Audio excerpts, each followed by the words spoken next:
നമ്മൾ വീഡിയോയിൽ പറഞ്ഞിട്ടുണ്ടായിരുന്നു ചക്ക പഴുത്തത് നമ്മളെക്കാളും വേഗം അറിയുക അണ്ണാനും കാക്കകൾക്കും അല്ലെങ്കിൽ കിളികൾക്കൊക്കെയാണ്. കണ്ടോ നിങ്ങൾ ചക്ക കുത്തിയുന്നുണ്ട്. ഇനി ഇതോടെ നിർത്തി കഴിഞ്ഞാൽ നേരം വെളുക്കുമ്പോഴേക്കും ഇത് മറ്റുള്ള കിളികൾ അല്ലെങ്കിൽ അണ്ണ അതിന് ഓടി നടക്കുക. അപ്പോൾ നമ്മളിത് മുറിക്കുകയാണ്. നമ്മുടെ ആയുർ ജാക്കിൻ്റെ മുകളിലത്തെ ആദ്യത്തെ ഈ വർഷത്തെ ചക്ക, ഈ വർഷമല്ല ഈ പീരീഡിലെ ആദ്യത്തെ ചക്കയാണ് കേട്ടോ.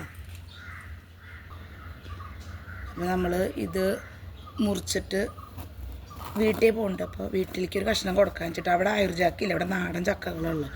അത് മൂത്ത് വരുന്നുള്ളൂ. അപ്പം നിങ്ങൾ സബ്സ്ക്രൈബ് ചെയ്ത് കാണാൻ മറക്കരുത് കേട്ടോ. പിന്നെ അതിൻ്റെ കുരു ഉപ്പേരി വയ്ക്കാം, പരിപ്പിലിട്ട് വയ്ക്കാം. ഇനിയിപ്പോൾ മുരിങ്ങക്കായും ഒക്കെ സീസൺ വരുമ്പോൾ ഒക്കെ നല്ലതാണ്. നല്ല മണം വരുന്നുണ്ട്. ഉണ്ട് ചെറിയ ചക്കയായാലും എന്താ അതിൻ്റെ ക്യൂട്ട്നെസ് അല്ലേ. അപ്പോൾ ഓക്കെ കേട്ടോ.